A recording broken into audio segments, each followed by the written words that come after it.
Você dirige à noite por um trecho deserto de estrada no Novo México. Não há nada aqui exceto você, seu carro e a estrada. O que você não sabe é que está prestes a encontrar algo. Algo aterrorizante. Não há lua e o céu está completamente escuro. Seu carro mal clareia a estrada escura à frente.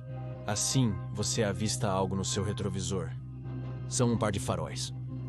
Não há nada de estranho neles, apenas são muito brilhantes. Você está tão adaptado à escuridão que precisa desviar o olhar. Ao olhar novamente no espelho, percebe que eles estão mais perto. Muito mais perto. Devem estar indo muito rápido. Você não sabe por quê, mas algo sobre o carro atrás de você te deixa inquieto. Há algo errado. Você acelera um pouco. Talvez possa se distanciar dele, mas as luzes continuam se aproximando.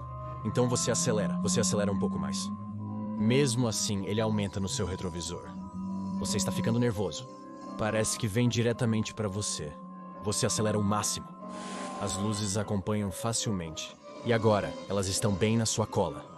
Não importa a sua velocidade, elas sempre ficam atrás. As luzes são tão brilhantes e próximas que quase o cegam. Você está em pânico total. O que está acontecendo? As luzes agora se movem atrás de você. O que eles querem? Você faz uma curva brusca sem sinalizar, porém eles te acompanham facilmente. Você mantém o pé esmagado no acelerador. Seu motor berra, mas eles se aproximam mais.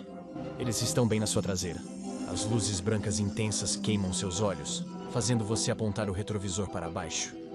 Você olha para cima a tempo de ver o cervo parado no meio da estrada. Você freia com toda a força possível. Seus pneus guincham alto na noite. Você vê um cervo parado na estrada e se prepara para o impacto iminente. Você para a centímetros do cervo quando algo incrível acontece. Os dois faróis parecem se dividir, passando pelos lados do seu carro. Você e o cervo se encaram brevemente como se questionassem: o que foi isso? Antes que o cervo salte para dentro da noite. Você não sabe o que aconteceu, mas não vai ficar para descobrir. Você engata a ré, acelera e gira o carro 180 graus. Você não se recorda do tempo gasto ou a distância da última cidade, mas não considera ir em direção às luzes. Dirige o mais rápido possível, sempre conferindo o espelho retrovisor. Nada. Apenas escuridão. Talvez você finalmente esteja seguro. Não, estão bem diante de você. As luzes surgem do nada, diretamente à frente do seu carro. Você gira o volante bruscamente, evitando um acidente frontal, e sai da estrada, batendo a cabeça na janela enquanto o carro capota. O carro para a 30 metros fora da estrada, de cabeça para baixo, com uma única seta piscando, iluminando fracamente o campo ao redor. Um único farol se aproxima do carro, mas não se move como um veículo. Está se movendo como um animal. Você está com concussão devido ao acidente e sua visão está sumindo. A última coisa que você vê é uma segunda luz se aproximando. Na manhã seguinte, o xerife local investiga a cena de um acidente de carro. Curiosamente, não há corpo, somente pedaços de roupa e um par de tênis no teto do carro, de cabeça para baixo. O mais estranho, porém, são as marcas de mãos infantis por toda a porta suja do carro. O xerife não sabe o que pensar. O que o xerife não sabe é que ele acabou de encontrar o resultado de um ataque do SCP-745, uma criatura estranha e misteriosa conhecida como os faróis. A Fundação Assegurar, Conter, Proteger classificou como SCP-745 uma criatura bípede, o predador noturno, que caça em um trecho abandonado de rodovia no norte do Novo México. A característica marcante do SCP-745 é sua cabeça, com um topo inchado de pele translúcida. Não há órgãos sensoriais visíveis presentes na cabeça, nem parece ter um crânio sólido, e o cérebro da criatura pode ser visto diretamente através da pele semi-transparente, que é coberta por uma rede de órgãos bioluminescentes. Esses órgãos produzem luz constantemente. Essa luz foi medida entre 1.400 a 3.200 lumens, o que é equivalente a faróis brilhantes de gás xenônio. Observou-se que a entidade tem a capacidade de mudar a cor dessa luz, bem como piscá-la em padrões específicos.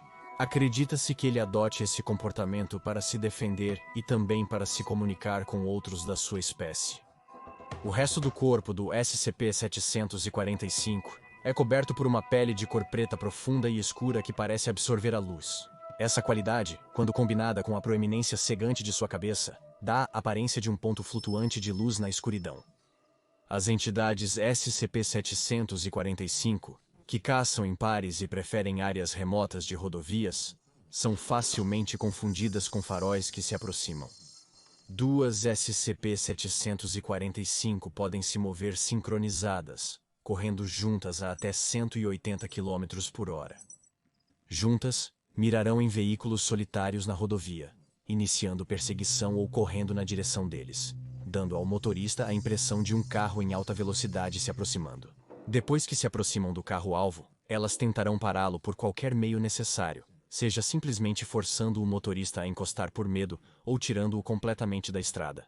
Quando a presa parar, colidir ou ficar incapacitada, a dupla parará de se mover junta e abordará o carro separadamente para atingir o alvo. Eles atacarão e consumirão os ocupantes do veículo.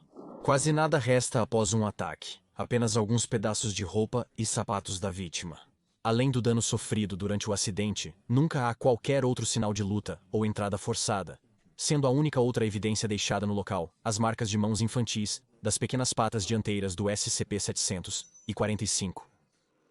Surpreendentemente, a análise genética do SCP-745 revelou que, diferentemente dos humanos, não são seres baseados em carbono, sugerindo que provavelmente não conseguem obter nutrição ao consumir carne humana. Teoriza-se que podem estar caçando apenas por esporte ou prazer perverso. Esta pergunta fica sem resposta, pois não existem observações do SCP-745 se alimentando na natureza. Ataques bem-sucedidos não deixaram testemunhas, e os espécimes capturados pela Fundação Assegurar, Conter, Proteger se recusam a comer. Coves, ninhos ou refúgios do SCP-745 nunca foram achados. Nem a Fundação localizou quaisquer áreas de reprodução ou exemplos jovens da entidade. É incerto como, ou se, eles se reproduzem, ou quando surgiram pela primeira vez. É sabido que eles estabeleceram um vasto território de caça no sudoeste americano, até a Fundação iniciar um programa para diminuir seus números nos anos 60. O esforço parece ter dado certo, com todas as recentes aparições do SCP-745 limitadas a uma área específica do Planalto. O SCP-745 é presumido ser classificado como Euclides. Para minimizar a exposição aos civis, a Fundação adquiriu terras perto da rodovia, redirecionando o tráfego. Equipes de segurança da Fundação, disfarçadas de oficiais da patrulha rodoviária, devem retirar invasores ou viajantes perdidos que acidentalmente estejam no trecho perigoso da rodovia. As equipes de segurança também devem tentar capturar as instâncias do SCP-745 que puderem. O Euclides SCP-745, seja vivo ou morto, deve ser armazenado em contêineres classe 13 BCU e enviado para o Site 17 para análise. Ainda estão sendo pesquisados procedimentos de contenção para preservar espécimes vivos, mas até agora, nenhum SCP-745 sobreviveu mais de uma semana em cativeiro. Contudo, como o SCP-745 não apareceu fora do segmento vigiado da estrada, e não há relatórios comprovando luzes fantasma em outros locais do país, não existem evidências adicionais. O SCP-745 agora é considerado efetivamente contido, já que sua presença e existência não foram encontradas. Assista a mais um episódio dos arquivos do Dr. Bob. Inscreva-se e ative as notificações para não perder nenhuma anomalia enquanto exploramos mais profundamente os arquivos classificados da Fundação Assegurar, Conter, Proteger.